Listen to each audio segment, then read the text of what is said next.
Hi student, today we discuss about the last point in this cell division, that is third type of cell division, meiosis. In the last lecture we completed two types of cell division. First type of cell division is the mitosis, then amitosis. Second is the mitosis, and then today we discuss about the third type of cell division, that is meiosis. So we see first characteristics of this meiosis or introduction of this meiosis type of cell division. पहा exactly याच्यामध्ये काय सांगितलं आहे, the term meiosis was coined by J B. Farmer in 1905. आता 1905 हे meiosis ही जी term आहे एक्झॅक्टली याची कन्सेप्ट कोणी क्लिअर केली तर जे.बी. फार्मर यांनी.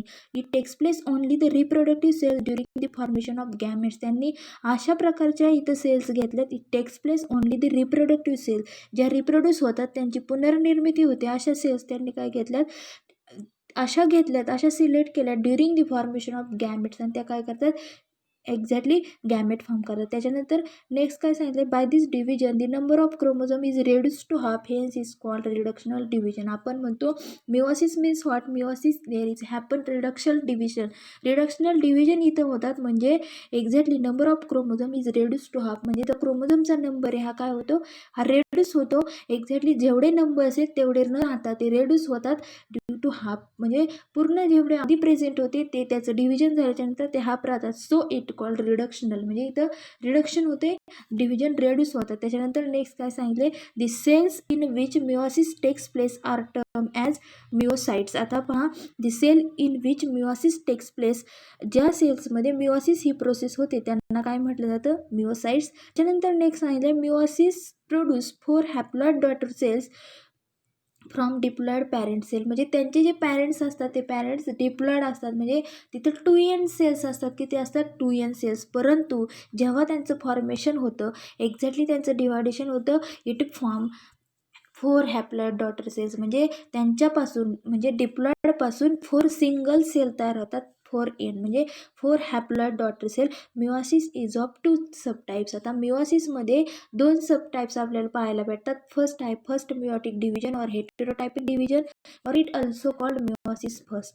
त्याच्यानंतर सेकंड आहे सेकंड मिओटिक डिव्हिजन और होमोटायपिक डिव्हिजन और मिओसिस सेकंड, त्याला मिओसिस सेकंड म्हणून सुद्धा ओळखलं जातं. तर आपण आजच्या लेक्चरला फर्स्ट मिओटिक डिव्हिजन और हेटेरोटायपिक डिव्हिजन हे पाहणार आहोत. तर एक्झॅक्टली याच्यामध्ये काय सांगितलंय, जी फर्स्ट मिओटिक डिव्हिजन होती याच्यामध्ये एक्झॅक्ट काय होते पहा, first heterotypic division is the first meiotic division, म्हणूनच त्याला ओळखलं जातं.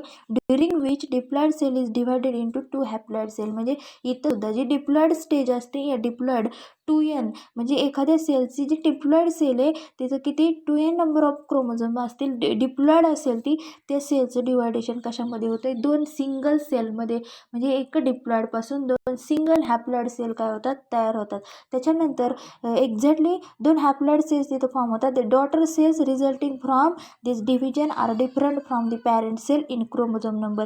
तर पहा, ही जी डॉटर सेल्स तयार झाल्यात म्हणजे डिप्लॉइडपासून 2 हॅप्लॉइड तयार झाल्यात, म्हणजे ह्या डॉटर सेल्स फॉर्म झाल्यात. रिझल्टिंग फॉर्म म्हणजे एक्झॅक्टली आपल्याला याच्यामधून काय समजतंय, इट रिझल्टिंग, त्यांचं रिझल्ट आपल्याला परिणाम काय दिसतोय, from this division are different from the parent cell. Of course ह्या कशा असणार, डिफरंट असणार, कोणापेक्षा, पॅरेंटपेक्षा.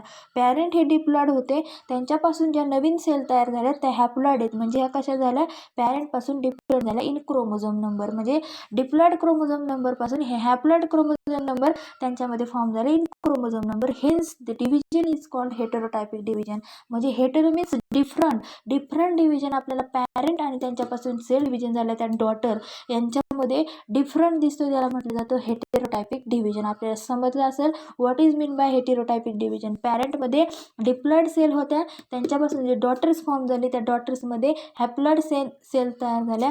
So this called as heterotypic division, त्याला काय म्हटलं जातं, heterotypic division. It consist of following phases. आता याच्यामध्ये वेगवेगळ्या प्रकारच्या फेजेस आपल्याला पाहायचे आहेत. तर त्याच्यामध्ये जसं आपण मायटोसिसमध्ये पाहिलं prophase, metaphase, anaphase, telophase, same याच्यामध्ये prophase first, metaphase first, anaphase first, telophase first आणि सायटोकायनेसिस फर्स्ट, अशा वेगवेगळ्या प्रकारचे स्टेजेस आपल्याला याच्यामध्ये पाहायचे आहेत. तर आपण 1 बाय 1 ह्याचे स्टेजेस पाहणार आहोत. फर्स्ट आपण पाहणार आहोत प्रोफेज फर्स्ट.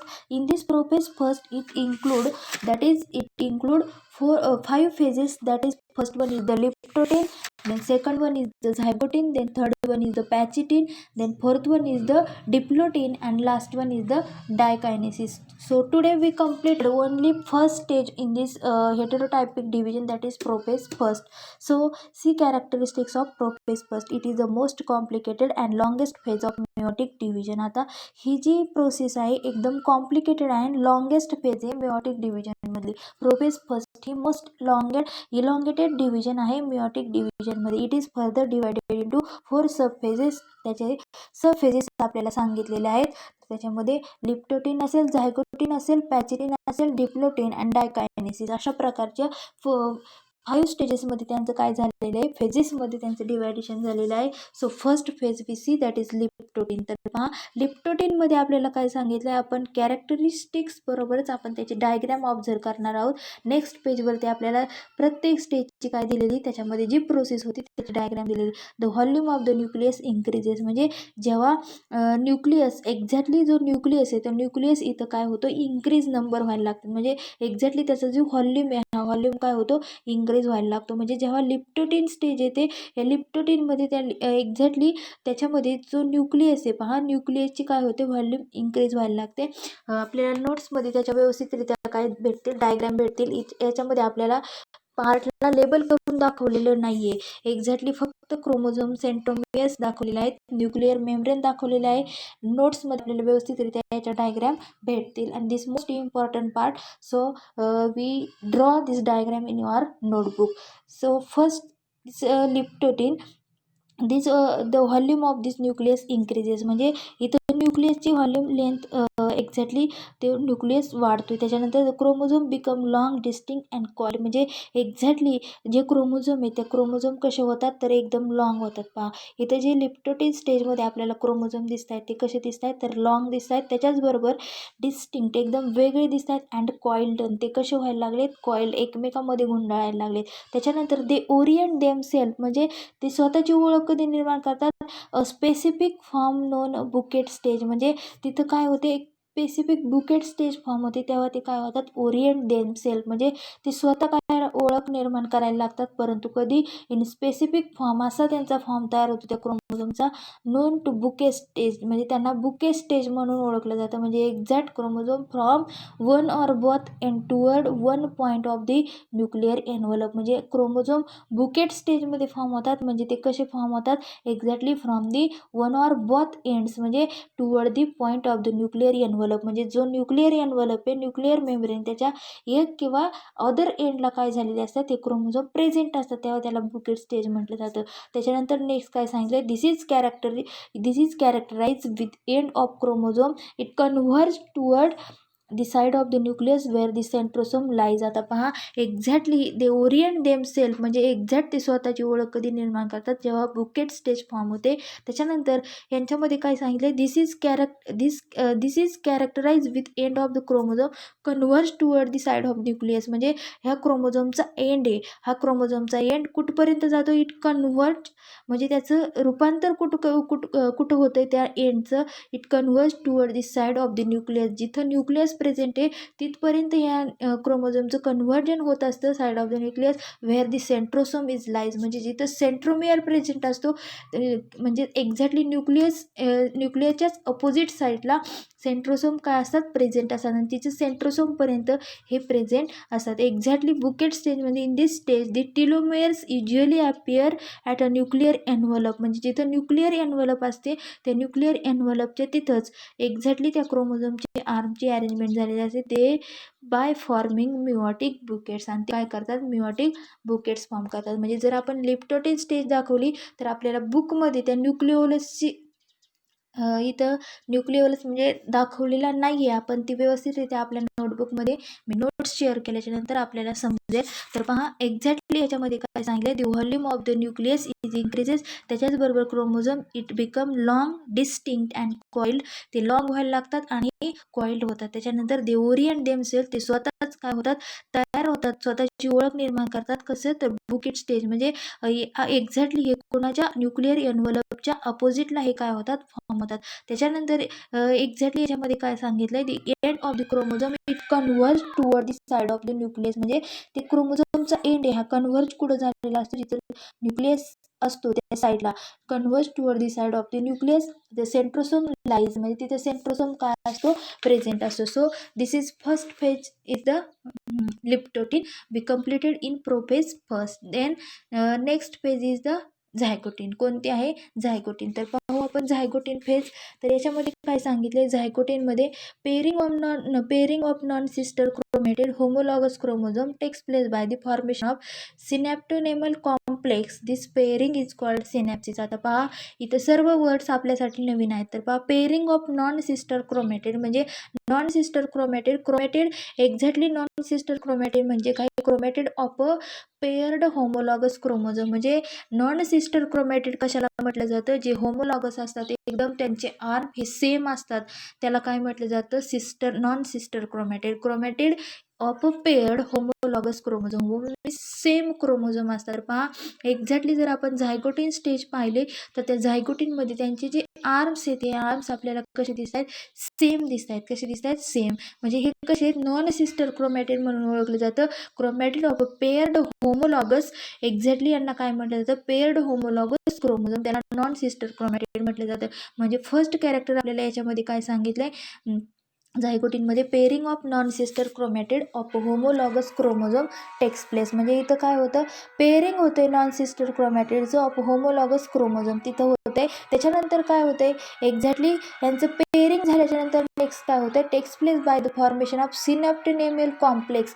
आणि तिथं काय होतंय, ह्या होमोलॉगस सेम क्रोमोझोम एकमेकांशी पेअर झाली, त्यांची एक जोडी तयार झाली की काय होते, तिथं सिनॅप्टोनेमल कॉम्प्लेक्स फॉर्म होते, त्याला सिनॅप्सिस म्हटलं जातं. आता सिनॅप्टोनेमल कॉम्प्लेक्स म्हणजे हे काय आहे, तर पहा protein structure forms between homologous chromosome. म्हणजे जे प्रोटीन आहे त्या प्रोटीनचं स्ट्रक्चर काय होतं, it forms between the homologous chromosome during meiosis. म्हणजे जिथं होमोलॉगस पेरिंग झालेली क्रोमोझोमची, त्या होमोलॉगस पेरिंगच्या तिथंच काय होतं, हे सिनॅप्टोनेमल कॉम्प्लेक्स तयार होते. पहा हे सिनॅप्टोनेमल कॉम्प्लेक्स म्हणजे एक्झॅक्टली त्या पेरिंगच्या तिथंच ते तयार झालेलं असतं.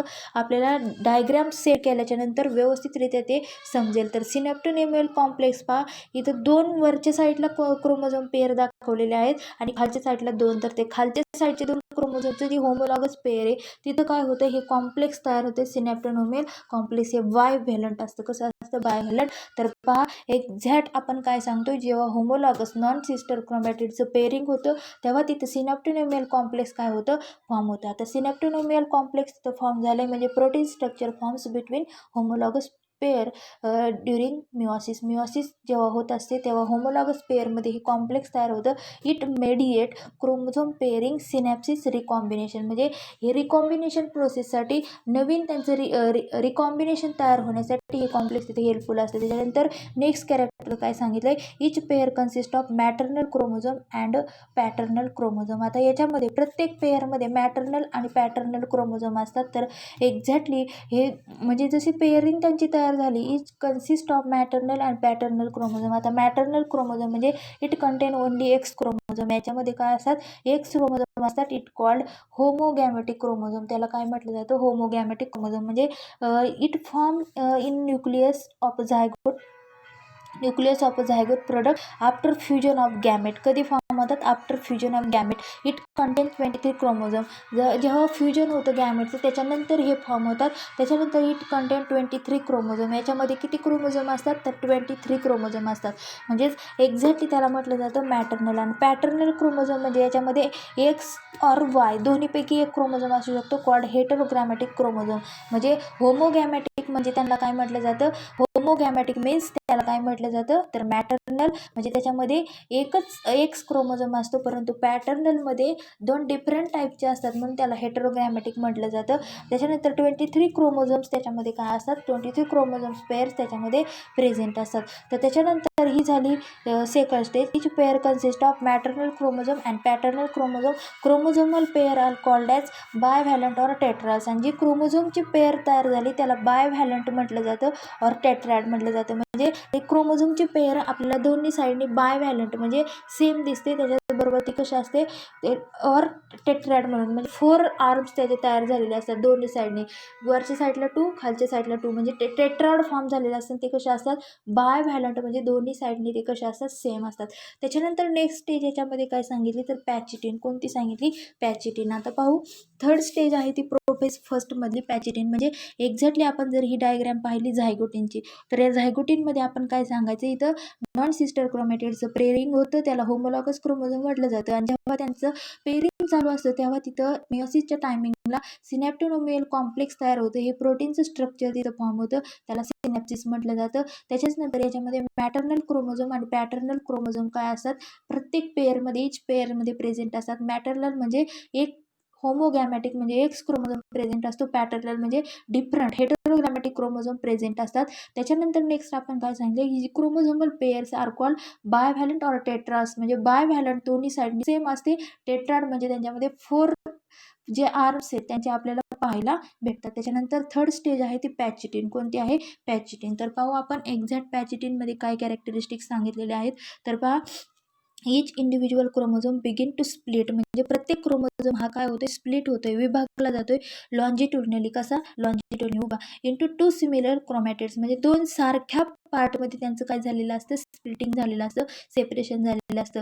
त्याच्यानंतर सेकंड कॅरेक्टर म्हणजे एक्झॅक्ट आपण जर डायग्रॅम पाहिली तर पहा ही पॅचिटिन ही स्टेज आपल्याला दिसते. पॅचिटिनमध्ये आता सुरुवातीपासून ते कॉइलिंग झालेले होते, परंतु पॅचिटिन या स्टेजमध्ये ते काय होत आहेत सेपरेट होत आहेत लॉन्जिट्युडनली. पहा उभे ते सेपरेट झालेले दिसतात लॉन्जिट्युडनली. म्हणजेच इथं काय सांगितलं each individual chromosome begin to split, separate होतात longitudinally into 2 similar chromatid. Therefore each bivalent now appears as a tetrad. म्हणजे प्रत्येक बायव्हॅलंट कसं दिसतं आपल्याला ॲपियर्स ॲज टेट्राड. म्हणजे त्याच्यामध्ये 4 आर्म दिसतात आपल्याला. कसे दिसत आहेत 4 आर्म्स. म्हणजे एक्झॅक्टली सेकंड कॅरेक्टर पॅचिटिनमध्ये काय सांगितलंय ते कसे दिसत आहेत आपल्याला तर टेट्राड सारखे. म्हणजे लॉन्जिट्युडनली इंटू 2 सिमिलर क्रोमॅटिड यांच्यामध्ये त्यांची विभागणी झाली. देअरफॉर इच बायव्हॅलंट प्रत्येक बायव्हॅलंट प्रत्येक जे 2 साईडचे आर्म आहेत नाव ॲपियर ॲज अ टेट्राड. ते कसे दिसतात टेट्राड सारखे दिसतात.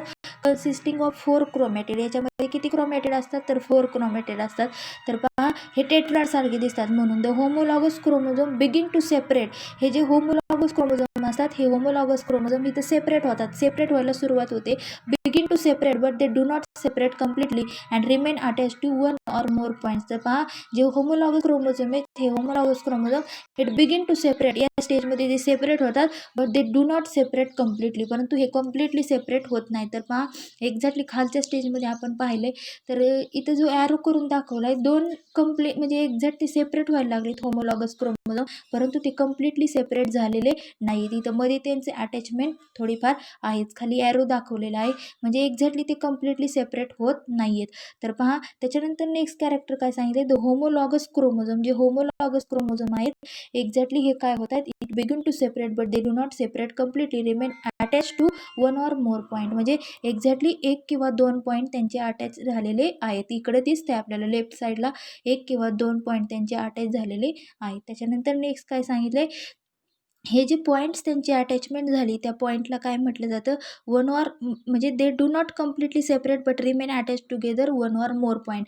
1 किंवा 2 पॉईंट त्यांचे काय झालेले आहेत अटॅच झालेले आहेत. आणि जे पॉईंट्स तिथं अटॅच झाले दिस पॉईंट आर कॉल्ड ॲज चाळीस मॅटा. म्हणजे 40 मॅटा त्यांना म्हटलं जातं. म्हणजे जिथं ते पॉईंटचे अटॅचमेंट झाली त्याला 40 मॅटा म्हटलंय. म्हणजे एक्झॅक्ट त्यांचं कसं झालं appear like a cross x. म्हणजे एक्ससारखी त्यांची अटॅचमेंट झालेली. म्हणजे काही पॉईंट त्या क्रोमोझोमचे अटॅच झालेले आहेत ते कसे आहेत तर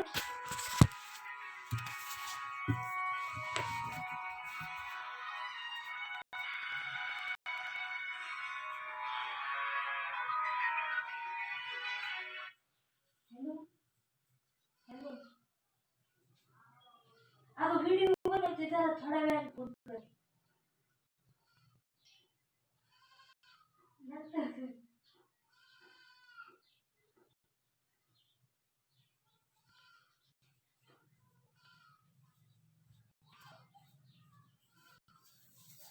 तर पहा त्यांची ती अटॅचमेंट झाली झाली त्या पॉईंटची, एक्झॅक्ट ते पॉईंट आपल्याला कसे दिसत आहेत तर एकसारखे त्याला म्हटलं जातं.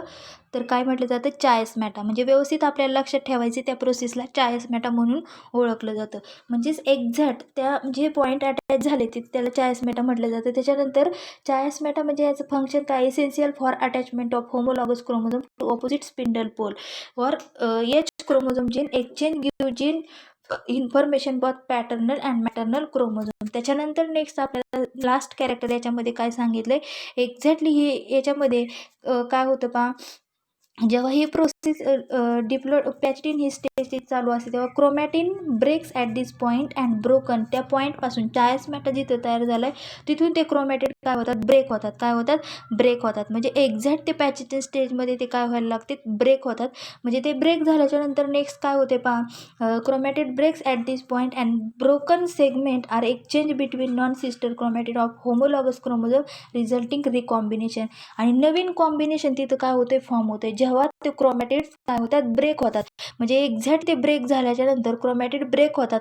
पहिल्यापेक्षा पॅरेंटपेक्षा त्यांच्यानंतर जी डिव्हिजन झाली ती कशी दिसते, आपल्याला नवीन रिकॉम्बिनेशन दिसते. म्हणजेच chromatid break at this point, ज्या पॉईंटला चायस्मॅटा फॉर्म झाला तिथून ते क्रोमॅटिड त्या आर क्रोमोझोम जे काय होतात, ब्रेक होतात ते सेगमेंटपासून, are exchange between non sister chromatid. आणि ते कसे होतात, नॉन सिस्टर क्रोमॅटिडपेक्षा एक्सचेंज होतात अँड ऑफ होमोलॉगस क्रोमोझोम. म्हणजे सेम क्रोमोझोम जे होते त्या सेम क्रोमोझोमवरून, म्हणजे इथं आपल्याला दिसतंय रेड कलरचे आहेत, त्याच्यानंतर ब्ल्यू कलरचे आहेत. त्याच्यानंतर आपल्याला खाली काय दिसतंय पहा, जे क्रोमोझोम तयार झालेत काही मिक्सिंग झाले, काहीमध्ये रेड आलाय, काहीमध्ये ब्ल्यू आलाय. म्हणजे exactly chromatid break at this point and broken segment are exchange between non sister chromatid of homologous chromosome resulting recombination. म्हणजे नवीन कॉम्बिनेशन त्याच्यामध्ये फॉर्म झाले. याला काय म्हटलं जातं, पॅचिटिन. काय म्हटलं जातं, पॅचिटिन स्टेज. म्हणजे 3 स्टेज आपण कंप्लीट केलेले आहेत. फर्स्ट पाहिली ती कोणती पाहिली, first is the leptotene, second one is the zygotene, then third one is the pachytene, then fourth phase of this process first that is diplotene. कोणती, डिप्लोटिन. आता डिप्लोटिनमध्ये काय होते पहा, the chiasmata becomes clearly visible. म्हणजे chiasmata म्हणजे जिथं chromosome attach झालं आहे आणि एक शेपसारखं काय झालं आहे, त्यांचा क्रोमोझोमचे आर अटॅच झालेत आणि एक शेप तिथं फॉर्म झाला आहे, त्याला चायस्मॅटा म्हटलं जातं. म्हणजेच ती चायस्मॅटा बिकम क्लिअरली व्हिजिबल. आता इथं एक शेप आपल्याला व्यवस्थितरित्या दिसतोय, इट क्लिअरली व्हिजिबल. त्याला काय म्हटलं जातं, diplotene stage. Visible in diplotene due to beginning of repulsion. म्हणजे कधी, beginning of repulsion between synapse homologous chromosome. म्हणजे ते 2 होमोलॉगस क्रोमोझोम हे काय होते, एक्झॅक्टली जॉईंट होते. वरच्या साईडला आपल्याला ते जॉईंट होते, परंतु ते काय होत आहे, रिपल्शन होते. म्हणजे एकमेकांपासून दूर जात आहेत ते आर्म्स. तेव्हा आपल्याला काय दिसते, तर exactly chiasmata becomes clearly visible. त्याच्यामध्ये एक शेप जो फॉर्म झाला हा क्लिअरली व्हिजिबल दिसतोय. Diplotene due to beginning of repulsion, ते सेपरेट होण्याच्या टाईमला at the time of homologous chromosome. This is known as desynapsis. त्याला काय म्हटलं जातं, डिसिनॅप्सिस. डिसिनॅप्सिस म्हणजे काय, separation of homologous chromosome on the diplotene stage of meiotic phase. म्हणजे 2 होमोलॉगस क्रोमोझोमचं डिसिनॅप्सिस होतं. म्हणजे 2 होमोलॉगस सारखे क्रोमोझोम जॉईंट झालेले असतात, हे सेपरेट होतात, त्याला डिसिनॅप्सिस म्हटलं जातं. त्याच्यानंतर नेक्स्ट काय सांगितलंय, सिनॅप्टोनेमल कॉम्प्लेक्स ऑल्सो स्टार्ट डिसॅपियर. म्हणजे सिनॅप्टोनेमल कॉम्प्लेक्स म्हणजे जे क्रोमोझोमचे आर्म जिथं अटॅच झाले तिथं काय होत आहे, त्या होमोलॉगस क्रोमोझोमच्या तिथं एक्झॅक्टली वरच्या साईडला काय होते, डिप्लोटिन स्टेजमध्ये 2 होमोलॉगस क्रोमोझोमचं पॉईंट जिथं अटॅच झाला आहे तिथं काय होते, सिनॅप्टोनेमियल कॉम्प्लेक्स फॉर्म होतं. म्हणजे प्रोटीन स्ट्रक्चरचं तिथं फॉर्म होतं between the homologous chromosome during meiosis.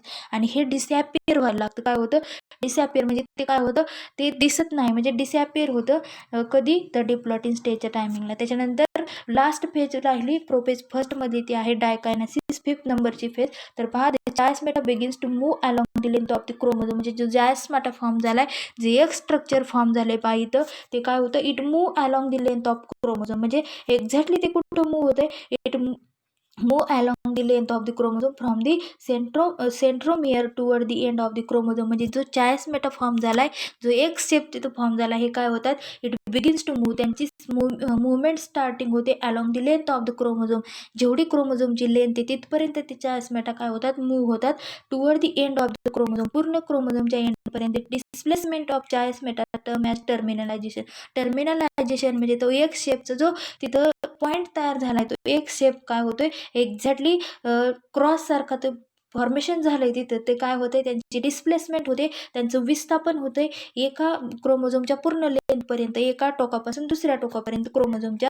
त्याला म्हटलं जातं टर्मिनलायझेशन. काय? The movement of the chiasmata between paired chromosome in meiosis their point of origin toward the end of chromosome it called terminalization. तर पहा, terminal chiasmata exist till the metaphase. आणि हा terminal chiasmata कुठपर्यंत exist राहतो? Till the metaphase. Metaphase start होईपर्यंत, तिथपर्यंत हा तिथं त्याचं टर्मिनलायझेशन सुरू असतं. त्याच्यानंतर न्यूक्लिओलस अँड न्यूक्लिअर मेम्ब्रेन, जे न्यूक्लिओलस असतं आणि जे न्यूक्लिअर मेम्ब्रेन असतं, हे काय होतंय तर पूर्ण जी शेवटची स्टेज येते तिथं काय होतात, the nucleolus and nuclear membrane completely disappear. म्हणजे यांच्यावरती हे जे येल्लो कलरचे मेम्ब्रेन दाखवलेत आपल्याला, हे पूर्ण लास्ट स्टेजपर्यंत कम्प्लिटली डिसॲपियर, म्हणजे ते दिसत नाही. And spindle fibres begin to appear. आणि जे स्पिंडल आहेत ते स्पिंडल फायबर काय होतात, it begins to appear between the chromosome. So today we completed only first phase in this meiosis, that is prophase first. In this prophase first we see 5 stages, that is liptotin, zygotin, phagotin, diplotin and dikinesis. So remaining part, that is remaining phases, that is remaining 4 phases we see in next lecture. So today we stop here.